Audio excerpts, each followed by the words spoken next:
Muito bem, está conosco agora o jornalista Henrique Zimmermann. Henrique Zimmermann nasceu em Portugal, mora em Israel e está lançando o livro Vozes no Centro do Mundo, lançando aqui no Brasil. Henrique Zimmermann, boa tarde. Boa tarde, Carlos Alberto. Boa tarde, muito obrigado pela sua entrevista. Nós temos aqui no livro uma coleção de entrevistas feitas por você com líderes do Oriente Médio, mas também com cidadãos comuns, né? Cidadãos tanto no lado israelense como no outro lado que são vítimas dessa situação. Mas começando com entrevista com os líderes ali da região do Oriente Médio. Sim, essa foi a ideia realmente de chegar a mostrar as duas caras, ou seja, eu penso que não só os líderes escrevem a história, às vezes as pessoas da rua, pessoas anónimas, têm uma importância brutal para compreender esta realidade, que é tão complicada, é tão difícil, é tão longa, é provavelmente o conflito mais longo da história. E as pessoas no mundo, para tentar entender o que aqui acontece, necessitam de ver caras, necessitam de ver a realidade humanizada. E eu pus-lhe essas caras, entrevistando, por um lado, os líderes e, por outro lado, pessoas da sociedade civil, pessoas que são os que estão no terreno, os que sofrem e os que vivem a realidade nos últimos quase no último século, no fundo, que dura este conflito nesta região do mundo.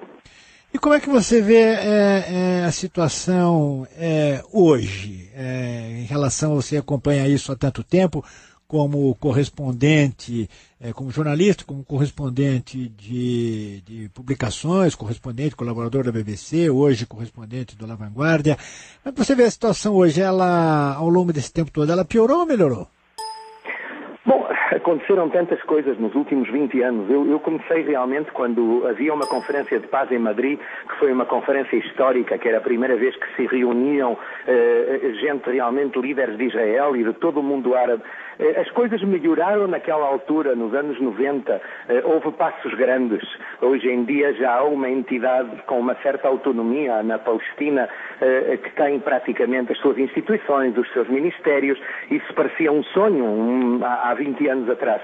Mas não adiantou tudo o que podia ter adiantado e o que deveria ter adiantado, e realmente vive-se agora um momento muito crítico, Carlos Alberto, porque estamos na véspera do mês de setembro, em que podem ser tomadas decisões muito críticas na ONU para criar um Estado da Palestina, e vamos ver qual será a reação de Israel, que não está de acordo que isso se faça de uma forma unilateral e que quer que realmente se consiga, isso estão de acordo em que haja em Israel, que haja um acordo para chegar a um Estado da Palestina, mas que se faça com negociação. E tudo isto, o conflito ainda está a durar, ainda pode continuar, há preparativos para um possível choque no mês de setembro, fala-se de uma terceira intifada que ninguém quer, mas que nestes casos às vezes podem chegar a explodir devido à enorme tensão que existe. São momentos muito críticos para a região e eu penso que, portanto, para o mundo, porque, Carlos Alberto, não é casual o nome do meu livro, Vozes do Centro do Mundo. Eu penso que este é realmente o centro do mundo, não só religiosamente, culturalmente, para grande parte da humanidade, senão que também o é do ponto de vista mediático. Este é o lugar do mundo com mais jornalistas por metro quadrado. Há aqui cerca de 2.000 correspondentes permanentes numa região tão pequena, de 21 mil quilómetros quadrados. Isso no Brasil deve ser como uma pequenina região realmente secundária desde esse aspecto, mas que tem tanta importância para o mundo e que cria tantos títulos nos jornais, nos principais jornais de todo o mundo e nas televisões, e portanto, existe também uma autêntica guerra mediática nesta região do mundo.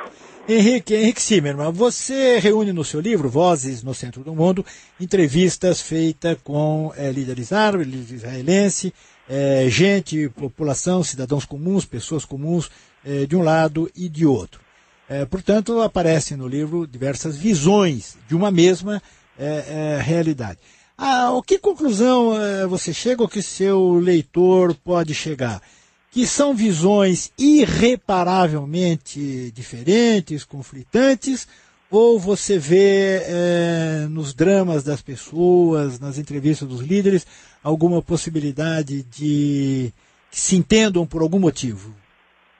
Eu vejo, Carlos Alberto, em geral, que a grande maioria das populações nos dois lados são pessoas como qualquer um de nós, que querem o bem do seu país, sem dúvida, mas querem também o bem das suas famílias e dos seus filhos e sonham no dia em que eles não precisem de ir às Forças Armadas, nem de usar armas, nem de pôr em perigo as suas vidas.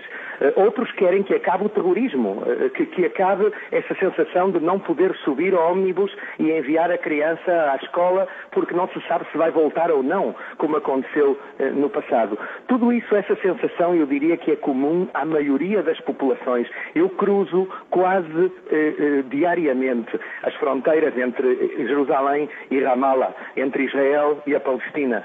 É uma distância de 15 minutos, Carlos Alberto, mas estamos a passar um mundo, no fundo. E somos dos poucos os jornalistas que o fazemos. E encontro-me com as pessoas dos dois lados. E são quase como duas linhas paralelas, que nunca se encontram. Só se encontram para chocar, quando é necessário para isso. Mas vejo esse sentimento. Mas há um problema, Carlos Alberto, e são os radicais.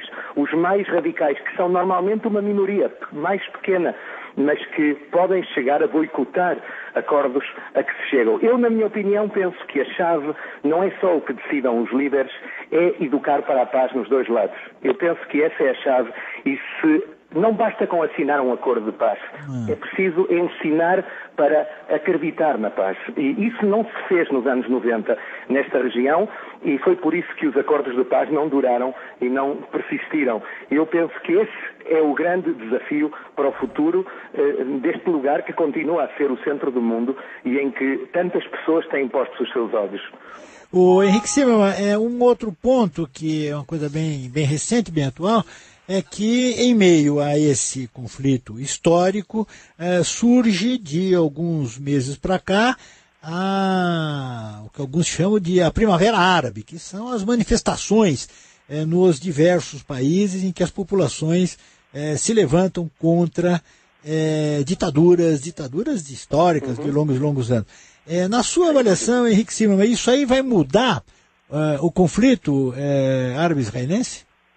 Eu penso que é mais fácil chegar à paz quando essa paz é assinada por duas democracias ou por várias democracias. É mais fácil, é mais persistente e podemos acreditar mais numa paz que quando ela depende de um ditador que hoje está e que amanhã pode não estar, como aconteceu com Hosni Mubarak, o presidente do Egito, que foi um homem forte do Egito, o faraó, chamavam-lhe, durante tantas dezenas de anos e hoje em dia está na prisão, ele e os seus filhos e a sua mulher está perseguida, etc. Realmente eu penso que o que está a acontecer no mundo árabe é muito positivo, sempre é bom a luta pela democracia. Os jovens, por um lado, e as mulheres, pelo outro, estão a ter um papel, estão fartos. Eles querem uma mudança, eles querem uma esperança para o futuro e querem liberdade.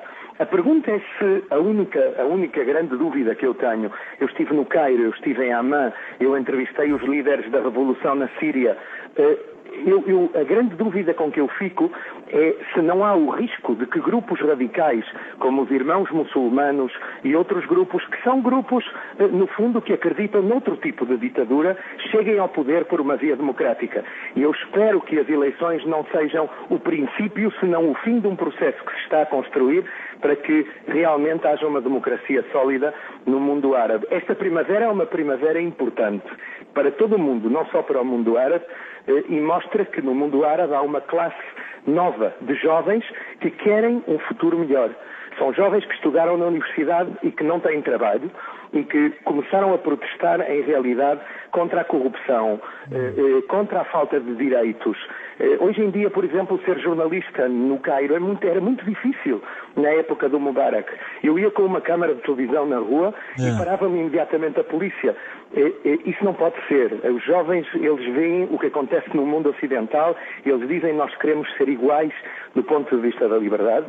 E oxalá o consigam. Eu penso que o próximo ano vai ser um ano muito decisivo e que vai mostrar se realmente estamos perante uma primavera árabe ou perante um inverno árabe.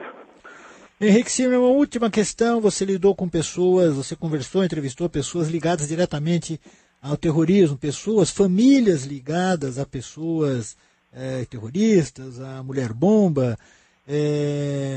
a ameaça terrorista. Você acha que nós vamos ter que conviver com ela muito tempo? Ou qual é a sua impressão? Eu penso que é um perigo, é um risco que existe que o terrorismo continue a tentar, de alguma maneira, acabar com a estabilidade política que se possa chegar aos acordos de paz, por exemplo. Muitas vezes acontece que nos momentos em que há mais esperança de chegar a um acordo de paz é quando os terroristas acordam, despertam e começam a tentar.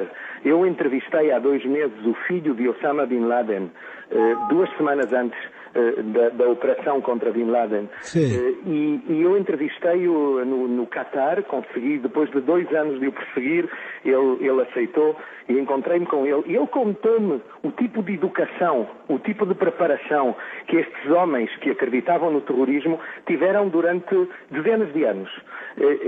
O fanatismo com que se educa estas pessoas que abandonam as suas famílias e dedicam as suas vidas para converter-se em mártires no futuro. Eu penso que essa é uma das grandes ameaças, não só para esta região, senão para todo o mundo. E que, no fundo, esperemos que aqueles que optam pela democracia, que apoiam a democracia, no fim ganhem. Henrique Zimmermann, para concluir, você fazendo esse tipo de entrevista, circulando nessa região, você, como jornalista, deve ter passado momentos perigosos, momentos difíceis, não? Como ser humano, sem dúvida, qualquer ser humano que está perante uma pessoa que se pode explodir amanhã num supermercado ou numa discoteca, obviamente não são momentos fáceis, há momentos de risco. Mas é preciso, nesta profissão que nós escolhemos, é preciso não deixar que o medo nos paralise. Nós não somos Rambos, eu digo sempre, mas às vezes temos certos riscos que correr e o que não podemos deixar é que o medo nos impeça de fazer esse trabalho.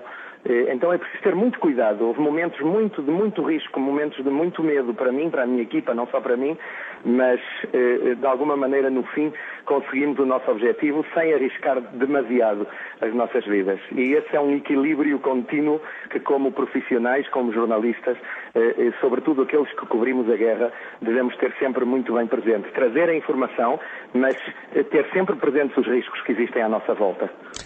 Henrique Zimmermann ganhou vários prêmios, entre eles o de melhor documentário do New York Festival, com o filme Um Suicida no Quarto das Crianças. Também recebeu o prêmio das Associações de Jornalistas na Europa e recebeu da Unesco o prêmio Repórteres Sem Fronteira, entre outros. Henrique Zimmermann estará no Rio de Janeiro nesta sexta-feira, dia 19, às 20 horas, mais exatamente na Livraria da Travessa, no Barra Shopping Rio de Janeiro. Você vai lá poder conversar e pegar o seu autógrafo no livro Vozes no Centro do Mundo, do Henrique Zimmermann. Henrique Zimmermann, obrigado por sua entrevista aqui na CBN. Carlos Alberto está convidado também na sexta-feira. Será um prazer. Muito obrigado. Até uma próxima. Henrique Zimmermann, o livro é Vozes no Centro do Mundo, editoras Almedina e Prime Books.